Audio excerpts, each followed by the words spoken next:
করে, বান মারে বা জাদুটোনা করে বা সেহের আইন হাসাদ এগুলোতে আপনাকে কষ্ট দেওয়ার চেষ্টা করে, রাতের আমলগুলোতে গুরুত্ব দাও। রাতের আমল বলতে বোঝাচ্ছি এই সন্ধ্যার পর থেকে যে রাতের জিকির আজগারগুলো আছে, সূরা মুলক, সূরা পারলে সূরা ওয়াকিয়া, পারলে সূরা কাফিরুন অবশ্যই, এছাড়াও সূরা বাকারার শেষের 2-3টা আয়াত, সূরা আলে ইমরানের শেষের 10টা আয়াত, এগুলো গুরুত্ব দেওয়া রাতের আমল। রাতের বেলা ওরা কাজ বেশি করে, এরা কোন সময় কাজ বেশি করে? রাতেই বেশি কাজ করে। এই জন্য রাতের বেলা নিরাপদ থাকতে হলে আমলগুলো সন্ধ্যার পরে করে ফেললেই খালাস। করতে করতে করতে প্রতিদিন করতে করতে এমন একটা অবস্থা চলে আসবে যে তখন আপনি আধা ঘন্টায় দেখবেন সব আমল হয়ে গেছে, 1 ঘন্টা সব আমল হয়ে গেছে, চলে আসছে, অভ্যাসে চলে আসছে আর কি। অনেকে বলেন না যে কোন কোন আয়াতগুলা বা কোন কোন সূরাগুলা আমাদেরকে একটু শিখায় দেন, বলে দেন যে এগুলো দিয়ে চিকিৎসা করা যায় কিনা। চিকিৎসা এগুলো সেলফ নিজে নিজেই করতে পারবেন আপনি। এটা যে বিশ্বস্ত ডাকির কাছে গেলে তো ভালো, যদি নাও যান, নিজের এগুলো জানা থাকে, তেলাওয়াত সহি থাকে, আপনিও অজু করে বসে ওই আয়াতগুলো তেলাওয়াত করে পানিতে দম করতে পারেন। সেই পানি আপনি খাবেন, বাসায় ছিটাবেন, সেই পানি আপনি গোসলের পানিতে মেলাবেন, সেই গোসলের পানিতে আপনি 7টা বড়ই পাতা বেটে দিয়ে দিবেন, 7টা বড়ই পাতা পিষে দিয়ে দিবেন, দিয়ে ওই পানিটা যেটা আপনি পড়লেন, মানে সূরাগুলো যে পানিতে পড়লেন সেই পানিগুলো মিশিয়ে দিবেন। এই গোসলটা অনেক ইফেক্টিভ, অনেক ইফেক্টিভ। অনেকে এমন হয়েছে একবার গোসল করার পরে ভালো হয়ে গেছে, এমনও আছে। তো কোন আয়াতগুলো সেগুলো একটু বলে দেই। সবগুলো বলা হয়তো পসিবল হবে না, আমার মনেও নাই সব। 1 নম্বর সূরা ফাতিহা, 1 নম্বর সূরা ফাতিহা, এটা তো সকল রোগের শেফা। 2 নম্বর সূরা বাকারার প্রথম 5 আয়াত,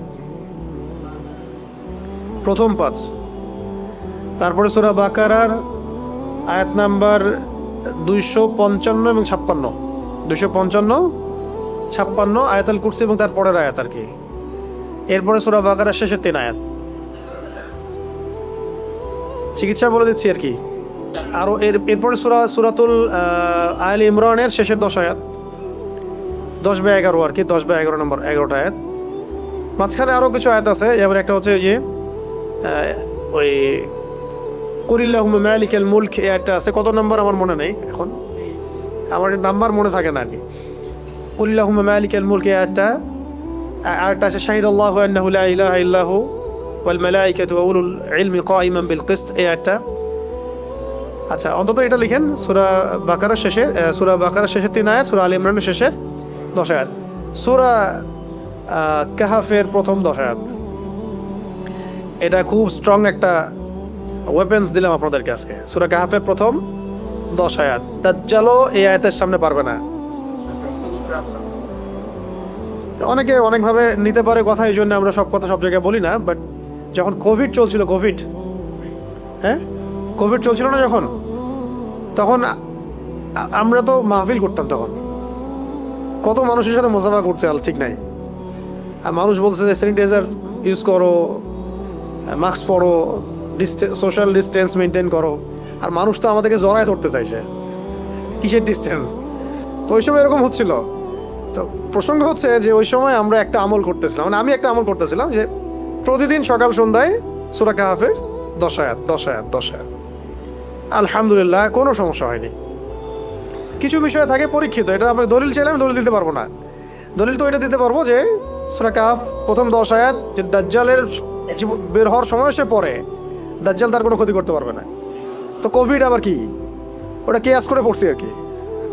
কোভিড আবার এমন কি, দাজ্জালকে ঠেকাই দেবে কোন সূরার আমল? সূরা কাহাফের প্রথম 10 আয়াত। তাহলে কোভিড আবার কি? তো এর মানে এই না যে আমরা চিকিৎসা আবার নেব না, চিকিৎসাও নিব, আধ্যাত্মিক আইসোলেশনও নিব। চল, এরপরে আছে সূরা কাহাফের শেষের 10 আয়াত, সূরা কাহাফের শেষের 10 আয়াত। আরও আছে সূরা আরাফের আয়াত আছে, আয়াত নাম্বার মনে নেই আমার আর কি। সূরা তহার মধ্যে কিছু আয়াত আছে, সূরা তহার কিছু আয়াত আছে, পরে ইনশাল্লাহ আমি লিখে দিতে পারবো আয়াত নাম্বারগুলা। এরপরে সূরা হাশরের শেষের 3টা বা 4টা আয়াত আছে, ঠিক আছে। তারপরে সূরা কলাম, সূরা কলামের শেষের 2টা বা 3টা আয়াত আর কি, সূরা কলাম। আরও আছে আপনার সূরা ইয়াসিন, সূরা ইয়াসিন, এটা মারাত্মক একটা ফজিলতপূর্ণ সূরা। সূরা ইয়াসিন এমনভাবে আসছে বিভিন্ন কিতাবের মধ্যে যে আপনি আপনি আপনি চাচ্ছেন এই হাজতটা পূর্ণ হোক, ফজরের নামাজের পরে সূরা ইয়াসিন পড়েন। বড় বড় ওলামায়ে কেরাম, আমাদের আকাবির আসলাফদের একটা পরীক্ষিত আমল এটা। তারা ফজরের নামাজের পরে সূরা ইয়াসিন পড়তেন, দিনের শুরুটা করতেন সূরা ইয়াসিন দিয়ে। সূরা ইয়াসিনটা খুবই ফজিলতপূর্ণ একটা সূরা, কোরআনের হৃদয় বলা হচ্ছে, এটা গুরুত্বপূর্ণ। এর সাথে আরও আছে আপনার সূরা জিলজাল, তারপর সূরা আদিয়াত, সূরাতুল কদর, ইন্না আনজালনাহু ফি লাইলাতিল কদর, সূরাতুল কাফিরুন, ফালাক নাস ইখলাস, ফালাক নাস ইখলাস। আরও মাঝখানে আরও কিছু আয়াত আছে যেগুলো আমি আয়াত নাম্বার আমার মুখস্থ নেই, পরে দেখে বলতে পারবো। তো এইগুলো যদি আপনারা পড়েন, যদি কারো মনে হয় যে আমার সমস্যা হচ্ছে বা আমার পরিবারে কারো সমস্যা হচ্ছে, হ্যাঁ, বা এরকম সন্দেহ হচ্ছে, ওয়াসওয়াসা রোগ আসতেছে, অথবা মনে হচ্ছে আপনি সেহরে আক্রান্ত হচ্ছেন কিনা, কোনো রকম অস্বাভাবিকতা ফিল করলে আপনি এগুলোর উপর আমল করতে পারেন। এগুলো পড়ে নিজের গায়ে দম পড়তে পারেন, পানিতে পড়ে সেই পানিতে ফু দিয়ে সেই পানি পানও করতে পারেন। এই পানি আপনার ঘরে ছিটাতেও পারেন এবং এই পানি দিয়ে আপনি গোসল করতে পারেন। গোসল করতে গেলে খেয়াল রাখবেন ওখানে বড়ই পাতা 7টা বেটে দিয়ে দিবেন, ব্যাস। ইনশাআল্লাহ এই আমলগুলো করলে আশা করা যায় কি হবে, এই সেহর আইন হাসাদের বিষয়গুলো থেকে আমরা নিরাপদ থাকতে পারবো, আশা করি ইনশাআল্লাহ।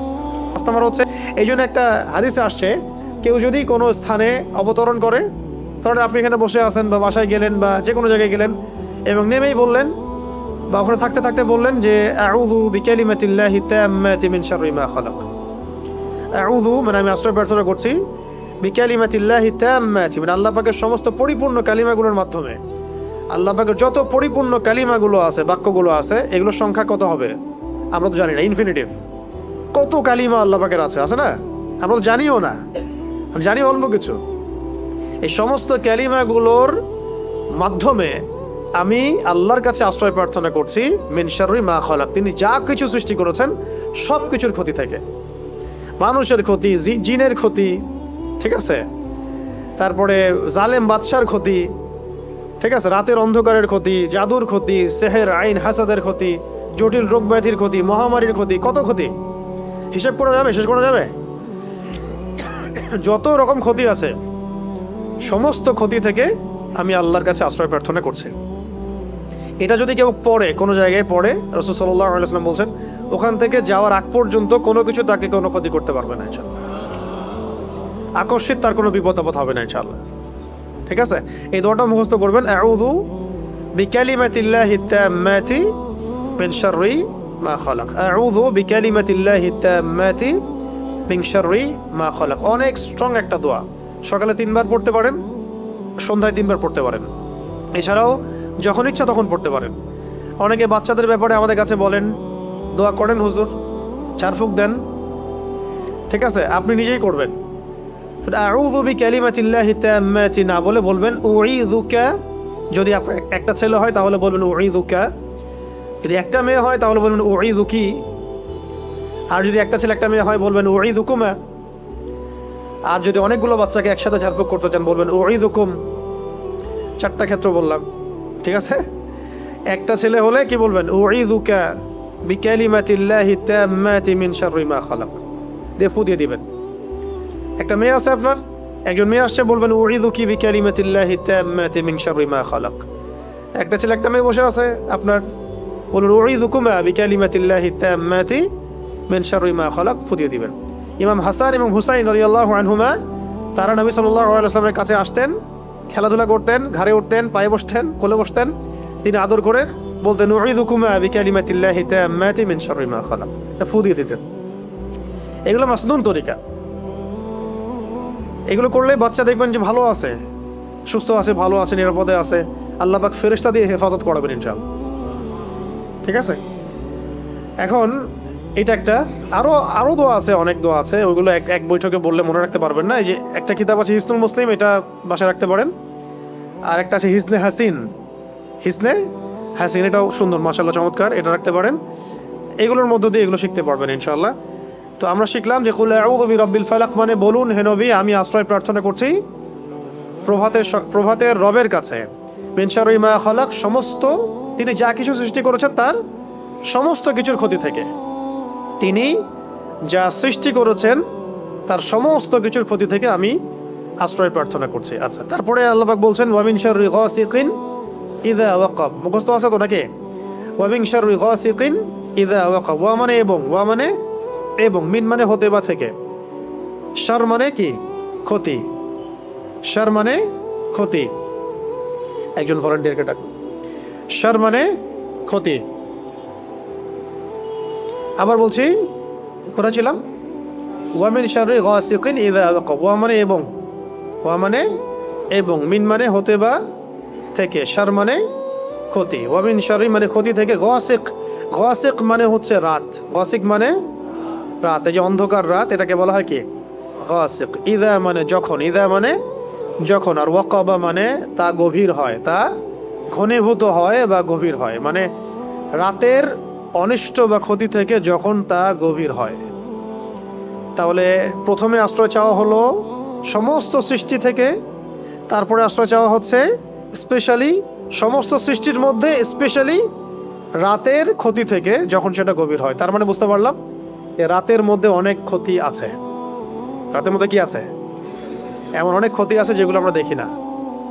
একটা হাদিসে নবীজি বলেছেন সাল্লাল্লাহু আলাইহি ওয়াসাল্লাম যে রাতের বেলা এমন অনেক মাখলুক ঘোরাফেরা করে যেগুলোকে তোমরা দেখতে পারো।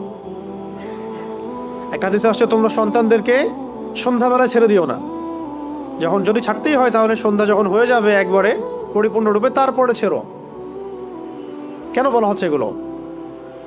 আবার বলা হচ্ছে গভীর রাতে তোমরা এই একাকী এদিক ওদিকে যে আমরা যে ভবঘুরে হয়ে ঘোরাফেরা করি এগুলো করতে নিষেধ করা হচ্ছে হাদিসে। কারণ কি? কারণ রাতের বেলা এমন অনেক মাখলুক ঘোরাফেরা করে যেগুলোকে আমরা দেখতে পারি না। আমাদের দৃষ্টির সীমা তো খুব ছোট। সকালবেলা মোরগ ডাকে, খেয়াল করেছেন? কেন ডাকে জানেন? সে ফেরেশতা দেখতে পারে। একটা মোরগ একটা একজন ফেরেশতাকে, মালাককে দেখতে পারেন, সম্মানিত ফেরেশতাকে দেখতে পারেন, আমরা দেখতে পারি না। ওই জন্য তখন পড়তে হয় আল্লাহুম্মা ইন্নী আসআলুকা মিন ফাদলিকা, আল্লাহুম্মা ইন্নী আসআলুকা মিন ফাদলিকা। আবার দেখো রাতের বেলা কুকুর চিল্লাচিল্লি করে বেশি। রাতের বেলা কি করে? কুকুর চিল্লাচিল্লি করে বেশি। রাত কুকুরের ডাক শুনলে আমাদেরকে পড়তে হবে আউযু বিল্লাহি মিনাশ শাইতানির রাজিম। কারণ কুকুর দেখতে পারে জিন শয়তান। কুকুরের দৃষ্টি আমাদের দৃষ্টির চেয়ে এখানে প্রখর, সে দেখতে পারে জিন শয়তান, আমরা দেখতে পারি না। একটা মোরগ দেখতে পারে ফেরেশতাকে, আমরা দেখতে পারি না। তা আমাদের দৃষ্টি খুবই দুর্বল। আমরা আবার এই দৃষ্টি নিয়ে ফেরাউন বলেছিল যে আল্লাহকে দেখতে চাই, নাউযুবিল্লাহি মিন যালিক, তাই না? আস্তাগফিরুল্লাহ। তো এখন কথা হচ্ছে যে রাতের মধ্যে ক্ষতি আছে। এই জন্য রাতের বেলা, এখন তো রাত দিন হয়ে গেছে, দিন রাত হয়ে গেছে, এই কারণে রাতের বেলা যারা দুনিয়াবি কারণে বা ফাহেসা কাজে ব্যস্ত থাকেন, একটা তো দিনই এলেম চর্চা করা, রাত জেগে ইবাদত করা, সেটা তো আলাদা বিষয়, সেটা অনেক বেশি ফজিলতেরও। রাত জেগে ইলম চর্চা করা ফজিলতের। একটু ঘুমাবে, একটু ইলম চর্চা করবে, একটু নামাজ পড়বে, এটা তো অনেক ভালো, এটা দরবেশ বলা কাজ। কিন্তু অনেকে দেখা যায় টিভি দেখে, মুভি দেখে, গান শুনে, হ্যাঁ কনসার্ট করে, এখানে ওখানে বন্ধুদের সাথে আড্ডা মেরে, বাইক চালায়, রাতের বেলা এদিক ওদিকে ঘুরে বেড়ায়, হ্যাং আউট করে, এভাবে সময় নষ্ট করে রাতে। তাদের ক্ষেত্রে এই সেহের আইন হাসাদ হয়ে যায়, এর সম্ভাবনা একদম 90%। তারা জিন্দার আক্রান্ত হয়ে যেতে পারে, সেহের হয়ে যেতে পারে, আইন হয়ে যেতে পারে, হাসাদ হয়ে যেতে পারে, আরও অনেক বড় বড় সমস্যা হয়ে যেতে পারে। রাতের এই ক্ষতি থেকে আমাদেরকে বাঁচার জন্যে অবশ্যই কি করতে হবে? এই সূরা ফালাক, নাস, ইখলাস এগুলো অবশ্যই চর্চা করতে হবে। এবং রাতের বেলা এভাবে বাইরে ঘোরাফেরা করা যাবে না। যদি দিনই কোনো বিষয় হয় সেটা আলাদা বিষয়। দুনিয়াবি কোনো আজেবাজে বিষয়, দুনিয়াবি আজেবাজে কোনো বিষয়ে রাত্রি জাগরণ করাটা ঠিক হবে না। আল্লাহ পাক আমাদেরকে বোঝার তৌফিক দান করে।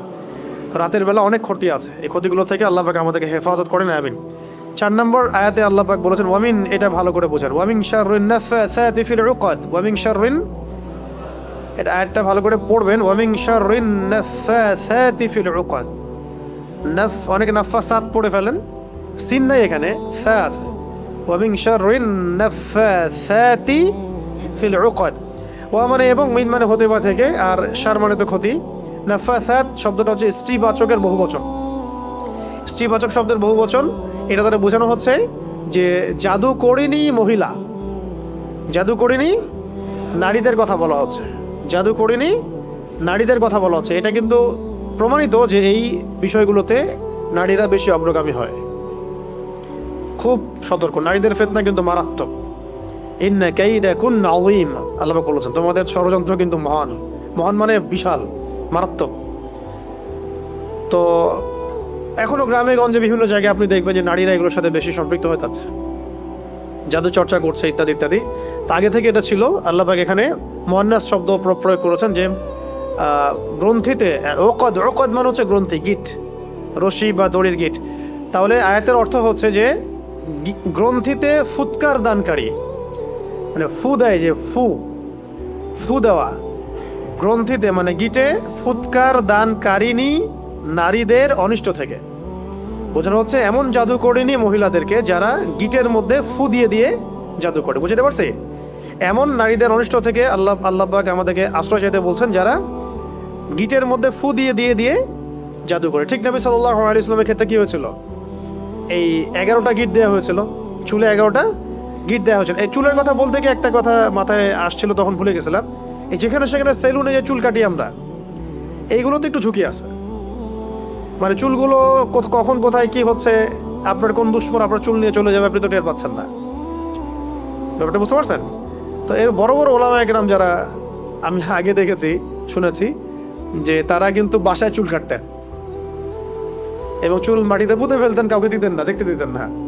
কে জানে আবার শত্রুতা করে কেউ যদি চুল নিয়ে চলে যায়, আপনার শত্রু টানেভাবে থাকতে পারে, আপনি তো বুঝতে পারবেন না। তো যাই হোক, এত বেশি আবার ভয়ের কিছু নাই, কিন্তু ব্যাপারটা কনসিয়াসনেস থাকা দরকার যে চুল মেয়েরাও যেখানে সেখানে ফেলে দিচ্ছে। জাদুর চুল দিয়ে করা যায় আর কি, করেও সাধারণত। চুল দিয়ে করলে মাথায় ইফেক্ট হবে। আবার অনেক সময় দেখা যায়, আমরা দেখেছি যে মেয়েরা চুল বিক্রি করতেছে। গ্রাম অঞ্চলে দেখবেন, খেয়াল করে চুলগুলো কালেক্ট করে বিক্রি করে তারা, আবার পরচুলা বানায় সেগুলো দিয়ে।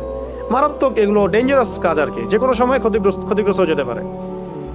তো এখানে বোঝানো হচ্ছে যে এই গ্রন্থিতে ফুৎকার দানকারিণী মহিলাদের অনিষ্ট থেকে আমি আশ্রয় প্রার্থনা করছি। ঠিক আছে? আর শেষের আয়াতে বলা হচ্ছে ওয়া মিন শাররি হাসিদিন ইযা হাসাদ। ওয়া মানে এবং, মিন মানে হতে, আগে জানলেন। শার মানে কি? ক্ষতি। হাসিদ মানে হিংসুক। হাসিদ মানে হিংসুক, মানে যে হিংসা করে। ইসমে ফাইল এটা, যে হিংসা করে। ইযা মানে যখন, হাসাদা মানে সে হিংসা করে। মানে হিংসুকের অনিষ্ট থেকে যখন সে হিংসা করে, হিংসুকের অনিষ্ট থেকে যখন সে হিংসা করে। হিংসা ঈর্ষা কিন্তু এক না। যেমন একজনের মাশাআল্লাহ সম্পত্তি আছে, আপনি আকাঙ্ক্ষা করছেন যে আমারও যদি হতো, আমিও আল্লাহর পথে দান করতাম। এটা ঈর্ষা করা, এটা বৈধ জায়েজ। কিন্তু আপনি এভাবে যদি চিন্তা করেন যে ওর সম্পদ ধ্বংস হয়ে যাক, ওর এই মানে অবস্থান ধ্বংস হয়ে যাক, আল্লাহ পাক তাকে বড় করতেছেন কেন, তার গা জ্বলতেছে, সে কিভাবে বড় হয়ে গেল, গা জ্বলতেছে, এগুলো যে হিংসা, এটা তো নিজে বোঝাই যায়, নিজের বিবেকই বলে দেয় যে সে হিংসা করছে কিনা। হিংসা করার সাথে সাথে নূর নষ্ট হয়ে যায়। হিংসার আগুন বলে না, হিংসার অনল বলে না কথা একটা, ঈর্ষার অনল, হিংসার অনল। আসলে ব্যাপারটা অনলই, আগুনই। সেহের আইন হাসান থেকে আপনি ট্যাবলেট খেয়ে আপনি বাঁচতে পারবেন না। ঠিক আছে? তো ট্যাবলেট খেয়ে, ইঞ্জেকশন নিয়ে এইভাবে আপনি বাঁচতে পারবেন না। যেহেতু এটা অদৃশ্যের বিষয়, তন্ত্রমন্ত্রের বিষয়, জিন দ্বারা করা হচ্ছে, যেটা আমরা দেখি না। একটা তো আমি দেখি, বা আমি পরীক্ষা নিরীক্ষা করে বুঝতে পারছি যে আমার এখানে এই ভাইরাস ঢুকেছে, আমি ট্রিটমেন্ট করতে পারছি, কিন্তু আপনি এটা দেখতে পারবেন না। কিন্তু আপনি ইনফেক্টেড হয়ে গেলে অসুস্থতা ফিল করবেন। তাই এটা সবচেয়ে বড় মানে সমাধান হচ্ছে আগে থেকে নিজেকে সুরক্ষিত রাখা। কিভাবে আগে থেকে আমরা নিজেকে সুরক্ষিত রাখতে পারি? 1 নাম্বার পয়েন্টগুলো খুব ভালো করে মনে রাখতে হবে। 1 নাম্বার হচ্ছে দৈনন্দিন ফরজ ওয়াজিবকে ছাড়া যাবে না।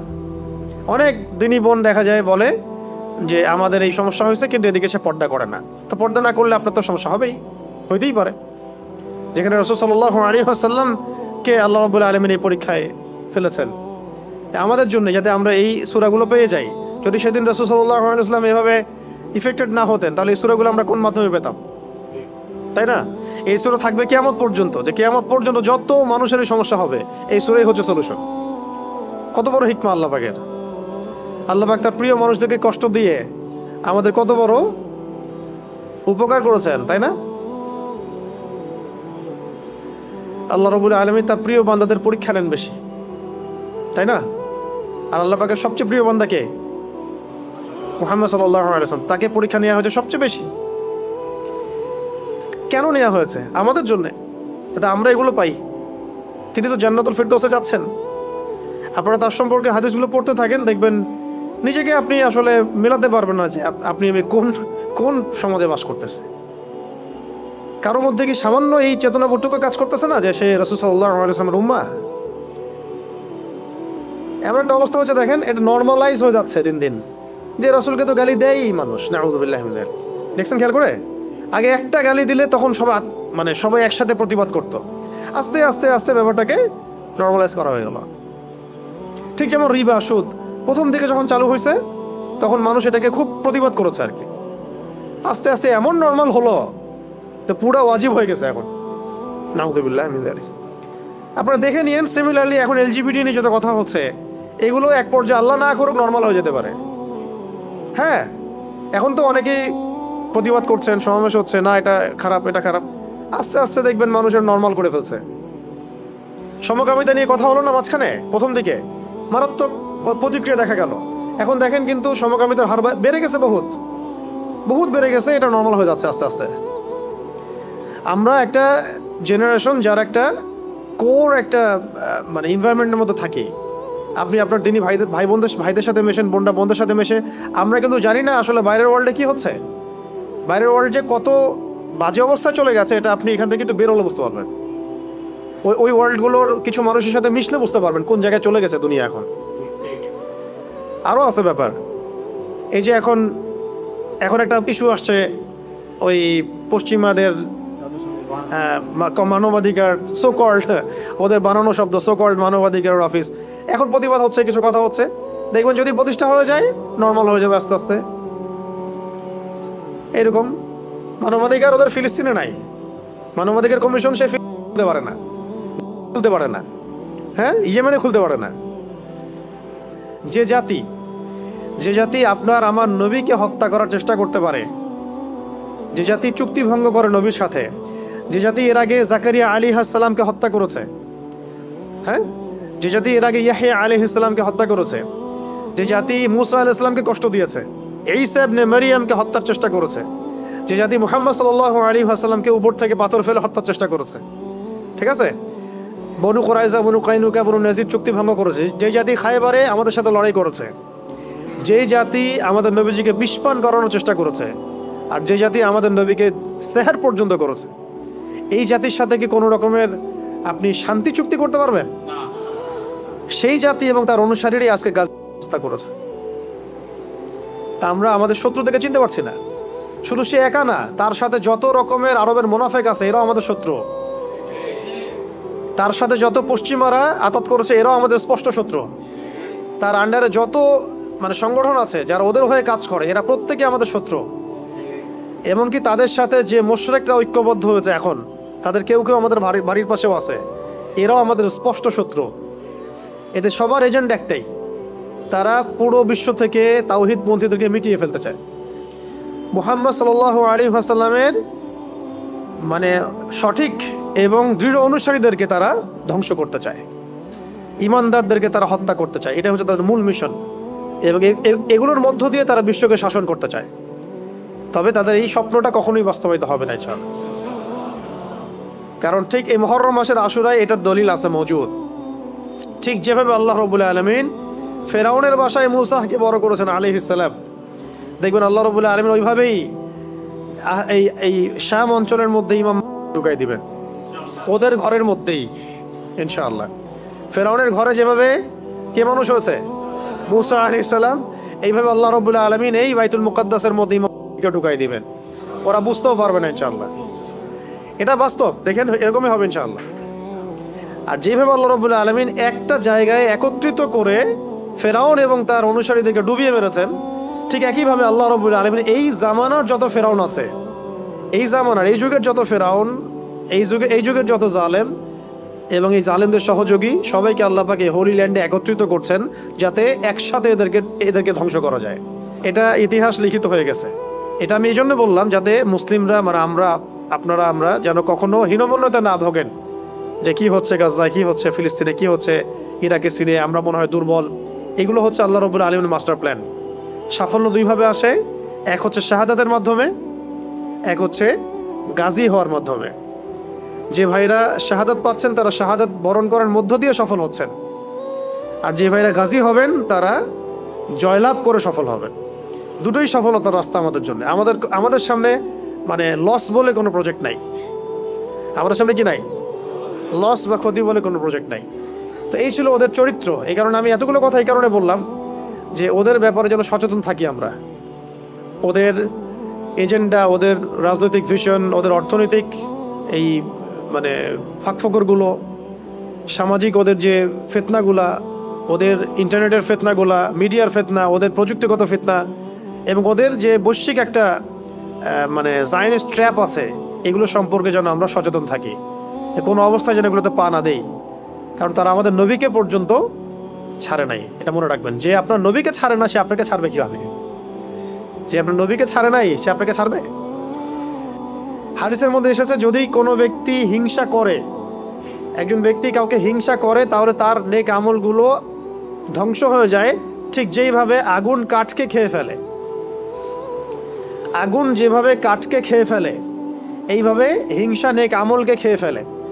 তাই যখন কেউ হিংসা যদি কেউ করে ফেলি, আল্লাহ না করুক, আমাদেরকে আল্লাহ পাক এখান থেকে হেফাজত করেন, যদি কেউ করে ফেলে আপনি নিজেই বুঝতে পারবেন যে আপনার ভিতরটা জ্বলতেছে। এটা কিসের আগুনে জ্বলতেছে? হিংসার আগুনে জ্বলতেছে।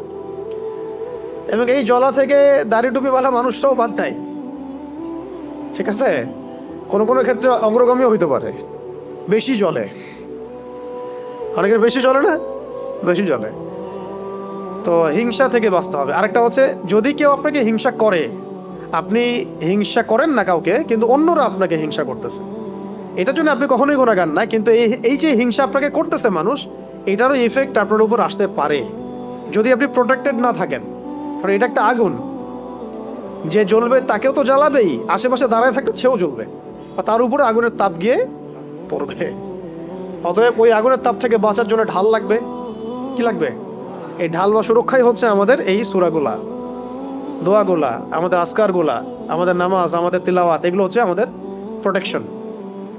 তাহলে এই হলো মূলত সূরা ফালাকের 5টা আয়াতের অর্থ। এই 5টা আয়াতে আমরা জানতে পারলাম যে আল্লাহ পাক আমাদেরকে বলেছেন, মানে নবীকে বলেছেন, মানে আমাদেরকে বলেছেন যে বলো আমি আশ্রয় প্রার্থনা করছি সকালে রবের নিকটে। সকালে রব কেন? যিনি সমস্ত অন্ধকার দূর করে দেন। মিন শাররি মা খালাক, তিনি যত কিছু সৃষ্টি করেছেন সমস্ত কিছুর ক্ষতি থেকে। আর ওয়া মিন শাররি গাসিকিন ইযা ওয়াকাব, খাস করে এই রাতের ক্ষতি থেকে যখন সেটা গভীর হয়, রাতের ক্ষতি থেকে যখন সেটা গভীর হয়। আর এবং গ্রন্থিতে ফুৎকার দানকারিণী মহিলাদের অনিষ্ট থেকে, জাদুকরিণী নারীদের অনিষ্ট থেকে, এবং হিংসুকের অনিষ্ট থেকে যখন সে হিংসা করে। এই 5টা আয়াতে এই কয়েকটা বিষয় আছে। কয়টা বিষয় আছে তাহলে? এক হচ্ছে সমস্ত সৃষ্টির অনিষ্ট, 2 খাস করে রাতের অনিষ্ট, রাতের অনিষ্ট যখন সেটা গভীর হয়, 3 আসছে জাদুকরিণী মহিলাদের ফিতনা, 4 আসছে হিংসুকের ফিতনা। ঠিক আছে? এরপরে সূরাটা এর সাথে রিলেটেড, কানেক্টেড। এখানে আবার আল্লাহ পাক বলছেন কুল আউযু বিরাব্বিন নাস। হে নবী, আপনি আরো বলুন যে আমি আশ্রয় প্রার্থনা করছি। আপনি বলুন আমি আশ্রয় প্রার্থনা করছি কার কাছে? রব্বিন নাস। রব্বিন নাস, মানুষের রবের কাছে, মানুষের রবের কাছে। মানুষ তো এখানে দুর্বল না, মানুষ ফেরেশতাকে দেখতে পারে না, জিনকে দেখতে পারে না। এই যে প্রথমে যে ক্ষতিগুলা, না আমরা অন্ধকার রাতের ক্ষতি দেখতে পারি, না জিনকে দেখতে পারি, না সেহের দেখতে পারি, না হিংসা দেখতে পারি, দেখতে পারি? এরা সব অদৃশ্যের ক্ষতি। অদৃশ্যের ক্ষতি না, অদৃশ্যের ক্ষতি। তো একটা হলো শত্রু সামনে আছে, আপনি দেখছেন ফাইট করছেন সামনে। ধরেন জিহাদের মাঠে আপনি আছেন, সামনে একটা কাফের, আপনি দেখছেন একজন কাফের, সে যেভাবে আপনাকে আক্রমণ করবে আপনি সেভাবে আপনি নিজেকে বাঁচাবেন বা আপনি আক্রমণ করবেন। একটা হচ্ছে আপনি দেখতেই পাচ্ছেন না আপনার শত্রু কোথায়। তাহলে এই অদৃশ্য শত্রুর বিরুদ্ধে আপনাকে কে সাহায্য করতে পারে? একমাত্র সেই সত্তা যিনি দৃশ্য অদৃশ্য সব দেখতে পারেন, তাই না? এই অদৃশ্য শত্রুর বিরুদ্ধে সাহায্য করতে পারে একমাত্র সেই সত্তা যিনি দৃশ্য অদৃশ্য সমস্ত জ্ঞান রাখেন। তো সেই সত্তা আল্লাহ ছাড়া আর কে আছে?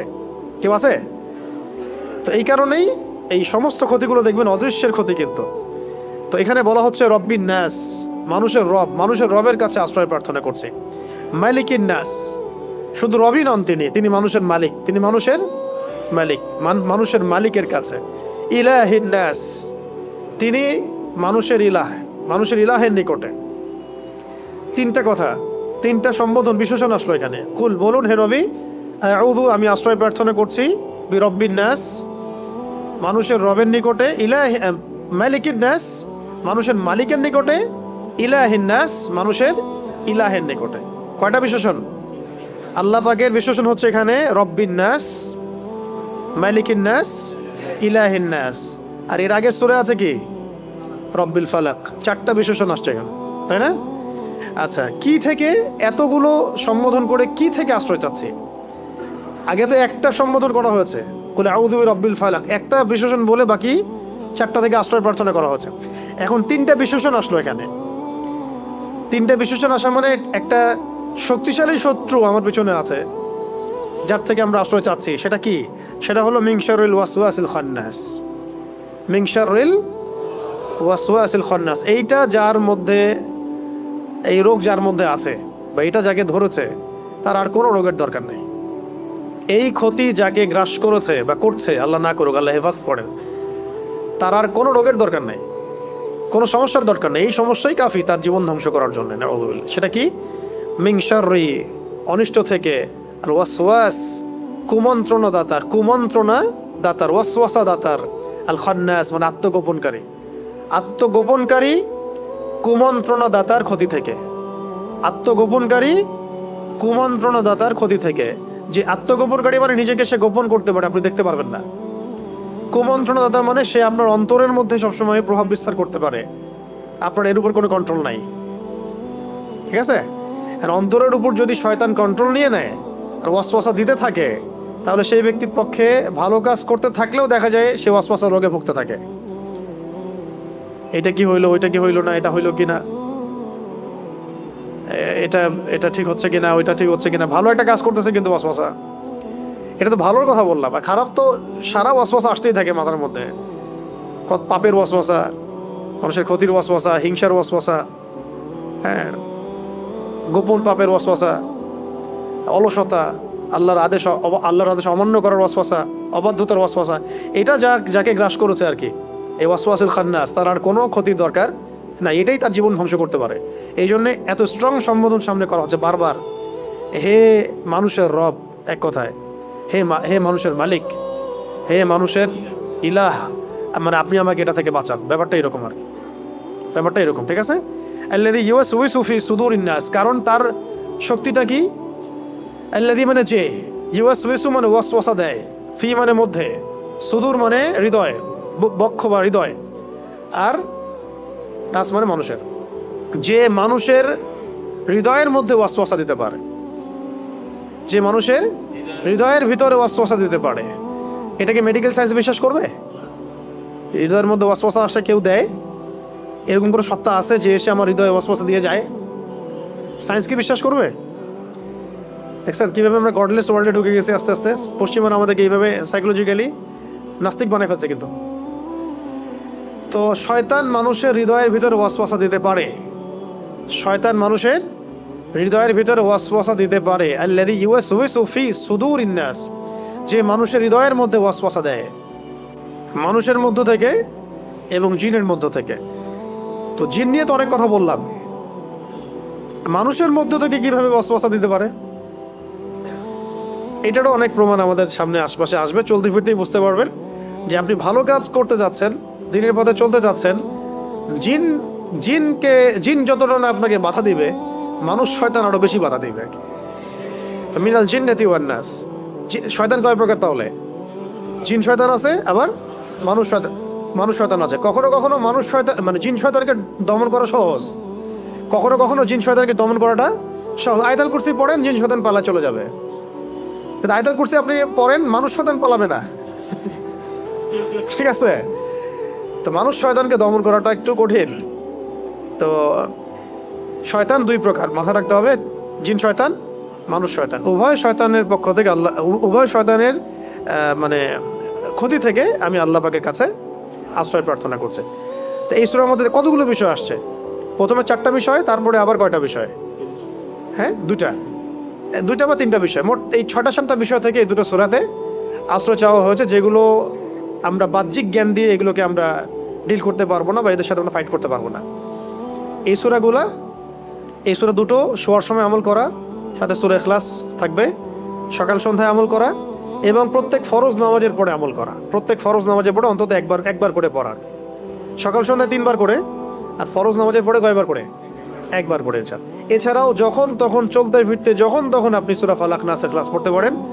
এবং আমি একটা হাদিস এটাও পেয়েছিলাম যে রাসূল সাল্লাল্লাহু আলাইহি ওয়াসাল্লাম তাহাজ্জুদের নামাজে যখন উঠতেন, তখনও মাঝে মাঝে তাহাজ্জুদের নামাজে তিনি 2 রাকাত নামাজে প্রথম রাকাতে সূরা ফালাক, তারপরে ইখলাস, সূরা নাস পড়েছেন।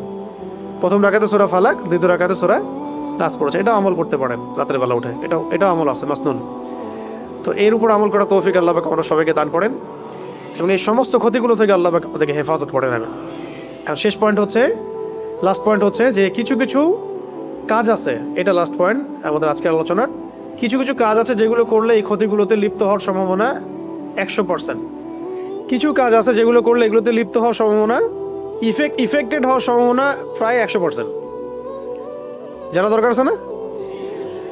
আর কিছু কাজ আছে যেগুলো করলে ইনশাআল্লাহ এগুলো থেকে বেঁচে থাকা সহজ হবে। মানে সহজ হবে বলতে ইনশাআল্লাহ আপনি বাঁচবেনই, ইনশাআল্লাহ। আগে বলি, ওই কয়েকটা কাজ বলি যেগুলো করলে এগুলোতে লিপ্ত হওয়ার সম্ভাবনা একদম 100% ধরেন, ঠিক আছে? নোট করেন। এগুলো আমি শুধু মানে কিতাব থেকে বলতেছি এমন না, অনেক অভিজ্ঞতাও আছে সাথে, আবার অনেক পেশেন্ট বা অনেক ইফেক্টেড মানুষের হিস্ট্রিও একসাথে করে আমি কথাটা বলছি। 1 নাম্বার হচ্ছে আল্লাহ পাকের ফরজ ওয়াজিব না মানলে, আল্লাহ পাকের ফরজ ওয়াজিব না মানলে এগুলোতে লিপ্ত হওয়ার সম্ভাবনা, ইফেক্টেড হওয়ার সম্ভাবনা 100% ধরে রাখেন। যখন তখন লিপ্ত হতে পারেন, আল্লাহ না করুন। সেকেন্ড হচ্ছে মিউজিক চর্চা করলে, মিউজিক চর্চা বলতে শুনলেও, এই যে মিউজিশিয়ানদেরকে দেখেন স্টেজে উঠে এরকম বান্দরের মতো লাফ দেয়, এই সবার সাথে জিন আছে। আপনি যদি আমাকে বলেন যে ভাই প্রমাণ করে দেখেন, আমি দেখাতে পারবো না, কিন্তু আমি বিশ্বাস করি আছে, ঠিক আছে? এটা স্বাভাবিক সাধারণ মানুষের পক্ষে করা সম্ভব না। এমনকি এই যে ইন্ডাস্ট্রি, এই ইন্ডাস্ট্রির মধ্যেও এদের প্রভাব আছে। কোনো সুস্থ স্বাভাবিক মানুষ এইরকম বিকৃত যৌনাচার করতে পারে না। কথা বুঝতে পারছেন? এমনকি আমার তো সন্দেহ হয় যে এখন এই যে LGBTQ এই যেগুলো আসতেছে, এরাও যে জিনদের উপাসনা করে কিনা আল্লাহ ভালো জানে। তো যাই হোক, এই অশ্লীলতা মানে 1 নাম্বারটা বলছি কি, আল্লাহ পাকের সমস্ত মানে ফরজ ওয়াজিব না মানলে এটা ইফেক্টেড হওয়াটা 100% লিখে রাখেন। 2 নাম্বার খাস করে মিউজিক, 3 নাম্বার বলছিলাম যে খাস করে অশ্লীলতা, বেহায়াপনা। তো প্রথমটা কি বলছি ভাই? আমাদের পয়েন্টটা কি, যে কাজগুলো করলে পরে সেহের, আইন, হাসাদ বা এই ধরনের সমস্ত ক্ষতিতে লিপ্ত হয়ে যায়, মানে ইফেক্টেড হয়ে যাওয়ার সম্ভাবনা আছে, সেগুলোর 1 নাম্বার তালিকায় 1 নাম্বার কি, আল্লাহ পাকের ফরজ ওয়াজিব যদি না মানে তাহলে এগুলোতে ইফেক্টেড হতে পারে 100% সম্ভাবনা আছে। 2 নাম্বার খাস করে আমি বলেছি কার কথা, কোন মিউজিকের কথা।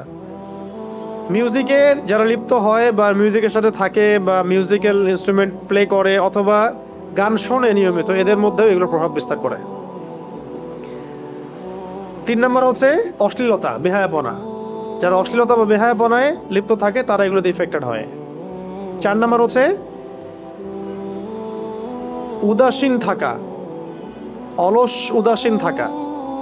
দেখবেন আপনি কিছু ভবঘুরে মানুষ আছে উদাসীন, রাত জেগে ঘুরে বেড়াচ্ছে, এমনি এখানে ওখানে ঘোরাফেরা করতেছে, কোনো জীবনের কোনো ভিশন নাই, মিশন নাই, উদাসীন ভবঘুরে টাইপের।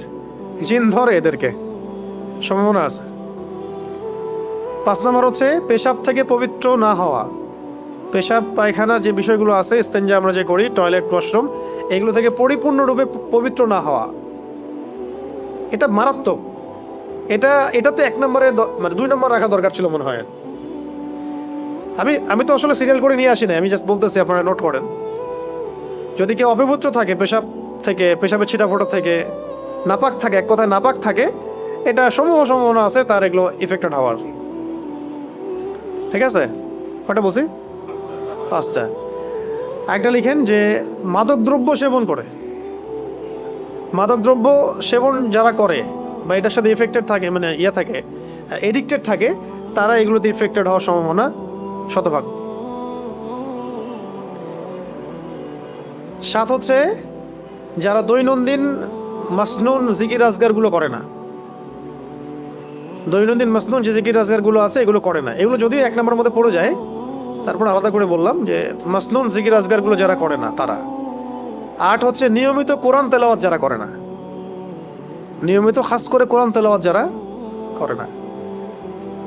9 নম্বর, যেসব নারীরা বেহায়ের মতো বাইরে বেপর্দায় চলাফেরা করে, তারা তো নিজেরা ইফেক্টেড হয়, অন্যকে ইফেক্টেড করে। তারা নিজেরা তো ইফেক্টেড হয়ই, অন্যদেরকে ইফেক্টেড করে।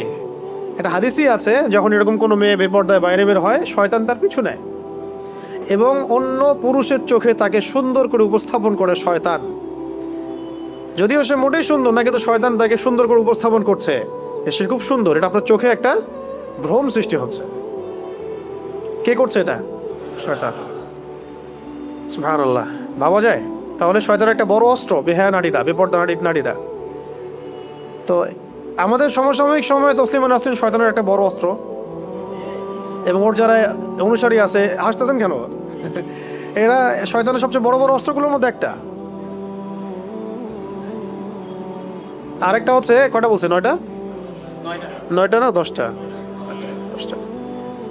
আরেকটা হচ্ছে যে রাসূল সাল্লাল্লাহু আলাইহি ওয়াসাল্লামের সুন্নাহ ভিত্তিক আমলগুলো যারা করেন, সুন্নাহ ভিত্তিক আমলের প্রত্যেকটা আমলের সাথে কিছু সুন্নাহ আছে, ঘুমানোর, ওঠার, এমনকি আয়না দেখারও, এমনকি কি আয়না দেখানোর, বাসা থেকে বের হওয়ার, বাসায় ঢোকার, ঘুমানোর, বিছানা ঝাড়ার, প্রত্যেকটা সুন্নাহ ঘেটে ঘেটে দেখবেন এগুলোর মধ্যে যে সুন্নাহগুলো আছে, এগুলো যারা নিয়মিত চর্চা করে না ইফেক্টেড হয়ে যেতে পারে। তো এই 10টাই আপাতত থাক, পরে আরও মনে পড়লে ইনশাল্লাহ বলবো। কয়টা বলছি? একটা একটা করে বলেন দেখি। একটা হচ্ছে আল্লাহ পাকের ফরজ ওয়াজিব যারা মানে না। এখানে আমি সুন্নাত মুস্তাহাবকে নিয়ে আসি না, শুধু ফরজ ওয়াজিবের কথা বলেছে। যেমন একজন ধরেন নামাজ পড়ে না, ও যদি এসে বলে আমাকে রুকিয়া করে দেন, আমার এই সমস্যা মনে হচ্ছে, তার তো আসলে রুকিয়ার দরকার নেই, তার দরকার নামাজে। তার দরকার কি? নামাজের সমাধান হবে ইনশাআল্লাহ। 2 নম্বর কি বলেছি? খাস করে মিউজিকের কথা। এটা মারাত্মক ডেঞ্জারাস জিনিস। যারা মিউজিক নিয়ে যারা পড়ে থাকে ইফেক্টেড হবেই হবে। আল্লাহু আ'লাম বিস-সাওয়াব। ওয়া মা আলাইনা ইল্লাল বালাগ। তারপরে বেহায়াপন, অশ্লীলতা থাকলে ইফেক্টেড থাকবে। অলসতা, উদাসীনতার ব্যাপারটা এই কারণে বললাম যে অনেক সময় আপনি দেখবেন যে আপনি মানে দিনী বিষয়ে আছেন, কিন্তু আপনি অলসতায় ভুগছেন বা উদাসীন হয়ে থাকছেন, কোনো ভিশন নাই, মানে আবেগী হয়ে পড়ে থাকেন। ওই সময়গুলোতে শয়তান আপনার উপরে গালেব হয়ে যাবে, বিজয় হয়ে যাবে। এমনকি একটা বিষয় ছুটে গেছিল মাঝখানে, ওই ইমোশনের কথা যেহেতু আসলো, মানে প্রচণ্ড রকম ভয় আর প্রচণ্ড রকম রাগ, প্রচণ্ড রাগ আর প্রচণ্ড ভয়, এই সময়েও কিন্তু শয়তান হাবি হইতে পারে। প্রচণ্ড রাগ, প্রচণ্ড ভয়। তো প্রচণ্ড ভয় তো আলহামদুলিল্লাহ মুসলিমরা আমরা পাই না, আলহামদুলিল্লাহ, আল্লাহ ছাড়া আমরা কাউকে ভয় পাই না। কিন্তু প্রচণ্ড রাগ তো হয়ে যেতে পারে অনেক সময়। আমার তো হয় মাঝে মাঝে আর কি, আপনাদের হয় কিনা জানি না। তবে এখন আমি নিজেই অবাক হই নিজেকে দেখে, যে আসলে রাগ একদম কমে গেছে। আগে খুব রাগ ছিল, আর মানে সবকিছুর হাকিকত যখন বুঝে ফেলবেন তখন রাগ কমে যাবে। তো প্রচণ্ড রাগের সময় শয়তান হাবি হয়। এই জন্য কিন্তু রাগের সময় নবীজি বলেছেন না যে রাগ হলে তোমরা কি পড়ো? আউযু বিল্লাহি মিনাশ শাইতানির রাজিম। অজু করা, রাগের সময় অজু করা, দাঁড়াইলে বসে পড়া, এই কাজগুলো করলে শয়তান হাবি হবে। আরেকটা কি বলছি? ইস্তেনজা, নাপাকি থাকে। নাপাক থাকলে খাস করে দেখবেন যে মেয়েরা হায়েজের সময়, নেফাসের সময়, এই সময়গুলোতে শয়তান হাবি হওয়ার চেষ্টা করে। ওই সময়গুলোতে যদিও আমরা নামাজ পড়তে পারছি না, মা বোনদের কথা বলছি, কিন্তু আজকার করতে পারে, আজকার জিকির আজগারে থাকতে হবে। আচ্ছা, ঠিক আছে। তারপরে মাদকদ্রব্য, এটা তো আপনারা বুঝতেই পারতেছেন। যদি ও নিজের সেন্সেই না থাকে তো ও তো শয়তান ওকে যা করাবে তাই করবে। দেখবেন যারা মানে অন্যায় করে, জুলুম করে, তারা কিন্তু মাদক খেয়ে করে। হ্যাঁ, জেনা করতে যাবে মাদক খেয়ে, কাউকে খুন করতে গেছে মাদক খেয়ে, হ্যাঁ, তারপর দেখেন এমনকি রিমান্ডে গেছে, কোন আলেমকে মারবে, ড্রিঙ্কস করে গেছে মারার জন্য, যাতে ভালো করে মারা যায়, সেন্স না থাকে, ভালো মন্দ বুঝতে না পারে, যে সে যদি চিৎকারও করে ওর যেন সেন্স কাজ না করে, কারণ এটা নাকি তার চাকরি, এটা না করলে তার বউ বাচ্চা বাঁচবে না। বুঝতে পারছেন না? এই হলো অবস্থা। মানে নিজের সে সে ভাবখানে এমন দেখাচ্ছে যে সে কবরের ফেরেশতা, মুনকার নাকি, সে কারো কথা শুনবে না, মায়া দয়া সব শেষ। আমার সামনে বসে আছে তথাকথিত একজন জঙ্গি, তাকে মারতে হবে, এটাই আমার ডিউটি, না মারলে আমার বউ বাচ্চা আবার কি খাবে, তাই না মারলে বউ বাচ্চা কি খাবে? কি মানুষের অবস্থা চিন্তা করছেন? তো মাদক দ্রব্য খেয়েও এরকম মানুষ অনেক কাজ করছে, করেও এখনো, তারা নিজেরাও জানে এটা, অস্বীকার করলে আল্লাহ পাক সাক্ষী, আল্লাহর সামনে তো অস্বীকার করতে পারবে না। আর আমাদের সমাজে তরুণদের তো অন্যতম প্রবলেম হচ্ছে মাদক। তো এই মাদক সেবন করলে এগুলোতে আক্রান্ত হওয়ার সম্ভাবনা